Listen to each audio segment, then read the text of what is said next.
ఏం స్వాతి ఆ తలకు గుడ్డేంది? నువ్వేం చేస్తున్నావు అసలు? ఊళ్ళో ఉన్న వాళ్ళందరూ ఎప్పటి నుంచి అడుగుతుంటే నువ్వు ఇప్పుడు అడుగుతానవా? ఏం చేస్తున్నావు?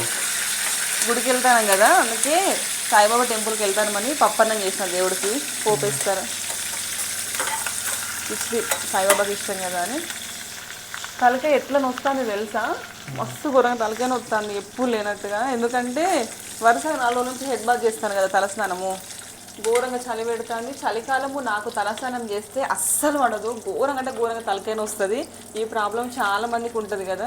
ఆ చలికి ఈ చల్ల నీళ్ళతో తలస్నానం పోసుకునేసరికి వేడి నీళ్ళతో చేసినా కూడా తలంతా పచ్చి పచ్చిగా ఉంటుంది కదా, అది ఆరక మస్తు తలకాయ వస్తుంది. లేకపోతే సర్ది కూడా అయింది. ఇట్లాంటి ప్రాబ్లం ఎంతమందికి ఉందో కామెంట్ చేయండి. సాయిబాబా టెంపుల్కి వెళ్తున్నాను, అందుకే మార్నింగ్ నుంచి షార్ట్స్ కూడా అప్లోడ్ చేయలేదు.